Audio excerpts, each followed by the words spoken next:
Beyond the romanticized image of jousting knights and grand castles, far removed from the epic tales of chivalry we often consume, the Middle Ages harbor a trove of bizarre, brutal, and often unbelievable hidden stories. What if everything you thought you knew about this era, the very foundation of your historical understanding, was just the surface? What if the common narrative, painted with broad strokes of heroism and religious fervor, obscured a far more complex and, frankly, stranger reality? This isn't another documentary rehashing the same old legends. No, this journey delves deep into the lesser-known facets of medieval life, challenging common misconceptions and revealing the true complexity of a 1,000-year period that shaped the very foundations of our modern world. We often reduce the Middle Ages to a monolithic, dark age, a historical gap between the glory of Rome and the Enlightenment of the Renaissance. But such a simplification does a profound disservice to the ingenuity, the struggles, and the sheer strangeness of the people who lived through it. Prepare to have your perceptions shattered as we peel back the layers of dust and myth. From medical practices that would shock us today, making modern surgery look like child's play, to fashion trends that defy all logic, and legal systems built not on evidence, but on pure superstition and divine intervention, you are about to see the medieval world through a completely new lens. This is not a passive observation. It's an immersive dive into a time both alien and intimately connected to our present. Consider this. Did you know that medieval doctors, in their earnest attempts to diagnose ailments, frequently tasted urine? Yes, that's right. They would meticulously observe its color, smell, and even its flavor to determine a patient's condition. Imagine the bedside manner of a physician, meticulously analyzing a sample, often right in front of the afflicted, before delivering a diagnosis. This wasn't a fringe practice. It was a standard diagnostic tool, a testament to a world where scientific understanding was rudimentary, yet the drive to heal was as strong as it is today. This single, visceral image immediately shatters any lingering notions of a purely noble, pristine past. It's a world where pragmatism often intersected with what we would now consider grotesque. The Middle Ages, roughly spanning from the 5th to the 15th centuries, was a crucible of profound change, marked by the fall of the Western Roman Empire and the dawn of the Renaissance.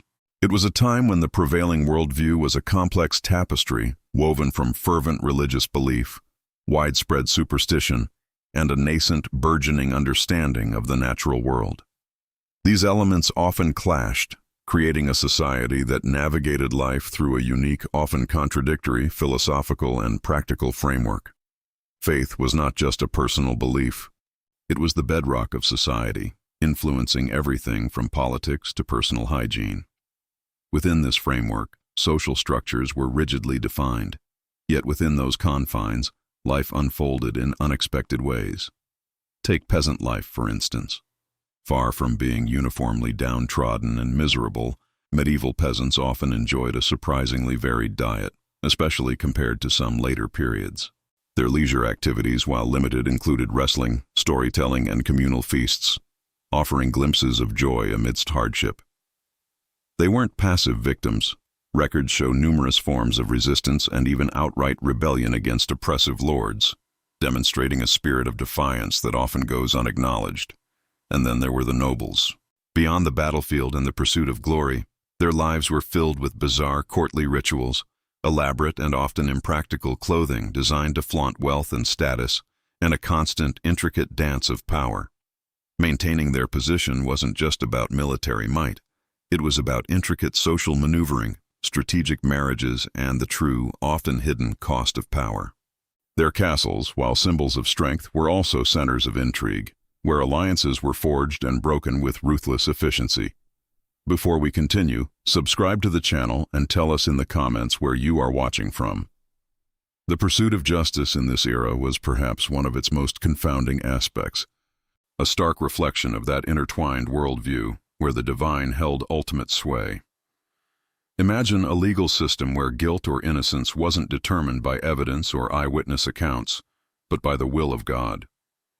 This was the terrifying reality of trial by ordeal, Accused individuals might be forced to grasp a red-hot iron, walk across burning coals, or plunge their hand into boiling water.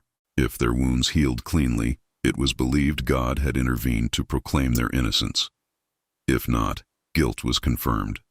Similarly, trial by water involved binding a suspect and throwing them into a body of water. Sinking meant innocence, while floating signified guilt.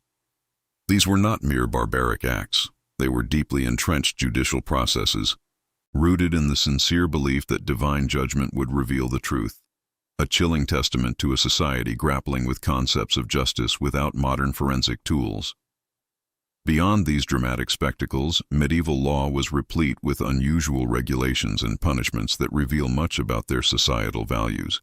Consider the concept of animal trials. Yes, animals were formally tried in courts of law for perceived offenses. A pig that killed a child might be arrested, given legal representation, and then publicly executed, often dressed in human clothes. This wasn't just a quaint custom, it was a serious legal proceeding, reflecting a blurred line between human and animal culpability in a world where superstition granted agency to all creatures. Then there were punishments like the scold's bridle, an iron muzzle fitted with a spiked plate that pressed down on the tongue, used to silence women deemed gossips or nags.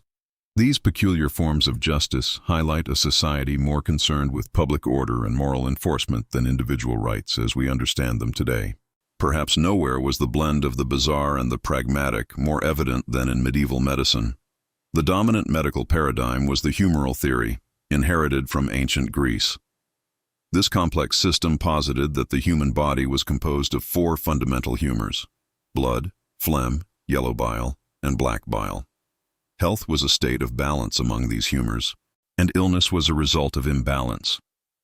This belief led to common treatments like bloodletting, where patients were intentionally bled to remove excess blood, and purging, through induced vomiting or strong laxatives, to expel other humors. These practices, while seemingly counterproductive today, were based on the best available physiological understanding of the time, and performed with genuine intent to heal. But the cures didn't stop there.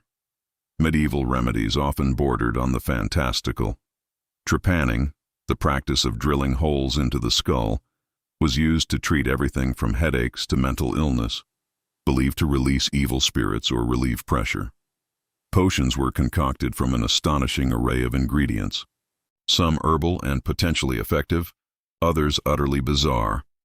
Powdered mummies, animal excrement, and even ground-up precious stones. These remedies were often administered with incantations and prayers, blurring the lines between medicine, magic, and religion.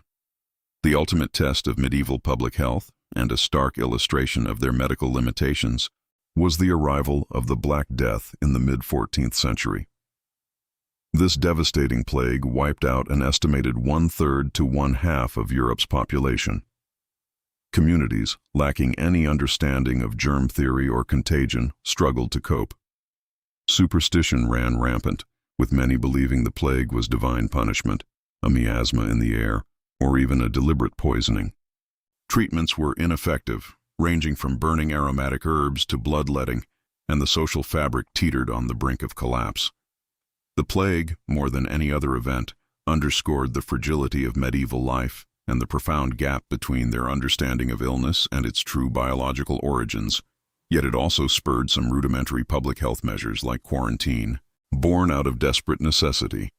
Yet, to dismiss the Middle Ages as merely a period of superstition and brutality would be to fall prey to another misconception. This era, often mislabeled the Dark Ages, was in fact a crucible of remarkable innovation. While we marvel at Renaissance art, we often overlook the medieval technological marvels that laid its groundwork. Agricultural advancements, like the widespread adoption of the 3-field system, revolutionized food production, supporting growing populations, and freeing labor for other pursuits. This simple yet profound change allowed land to lie fallow less often, increasing yields and reducing famine. The soaring cathedrals that still pierce European skylines stand as testament to extraordinary architectural and engineering prowess. The development of the pointed arch, ribbed vault, and flying buttress allowed for taller, lighter structures with vast stained glass windows, transforming sacred spaces into breathtaking works of art and engineering. These weren't mere acts of faith. They were feats of applied physics and meticulous planning, requiring sophisticated understanding of forces and materials. Beyond grand structures, the medieval period also saw the invention of early mechanical devices, such as intricate watermills and windmills, and perhaps most significantly, the mechanical clock. The development of accurate timekeeping mechanisms fundamentally reshaped daily life, work, and even the very concept of time itself. Crucially, we must also debunk the persistent myth of the flat Earth.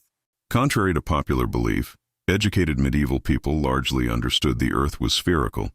Scholars like Bede and Thomas Aquinas referenced a round Earth, and navigational tools like the astrolabe, used extensively by medieval sailors, were based on a spherical model. The idea of Columbus proving the Earth was round is a post-medieval fabrication, a classic example of how later eras distorted the past. Art and culture of the Middle Ages, often seen through a religious lens, were rich with symbolism and hidden meanings. Medieval art, from illuminated manuscripts to carved gargoyles, served not just as decoration, but as a visual language, communicating complex theological narratives and moral lessons to a largely illiterate populace. Every element, from the color of a saint's robe to the posture of a beast, held symbolic weight, inviting deeper interpretation. Even everyday objects hold fascinating, often surprising histories. Consider eating implements. While forks were known, they were often viewed with suspicion, considered an effeminate Italian affectation for centuries. Most people ate with knives, spoons, or their hands, a practice that shaped both etiquette and hygiene in ways far removed from our modern sensibilities. Personal hygiene, while different from today, involved regular bathing in communal bathhouses, a social activity that dwindled with the advent of the Black Death and later moralistic shifts. The lives of medieval women and children, too, often defy simplistic categorization. While patriarchal structures were undeniable, women were not universally confined to the domestic sphere. Powerful queens and abbesses wielded significant political and economic influence.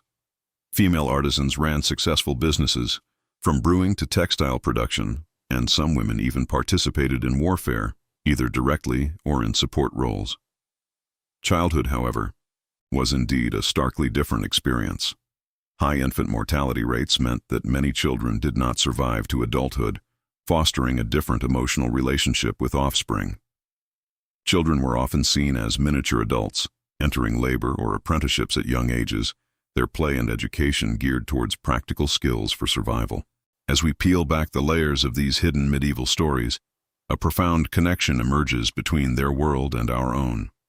These revelations challenge our assumptions, reminding us that human nature, with its capacity for both cruelty and ingenuity, remains constant, even as societal norms and technological advancements evolve. The medieval period, far from being a static dark age, was a dynamic crucible of experimentation, adaptation, and profound change, constantly grappling with the mysteries of existence. By delving into these often overlooked facets of history, we learn to question common narratives and resist the temptation to project our modern values onto the past. History is not just a collection of dates and grand events. It is a living, breathing tapestry woven from the daily lives, beliefs, and struggles of countless individuals. It's a continuous dialogue between past and present, offering invaluable insights into the human condition and encouraging us to explore the complex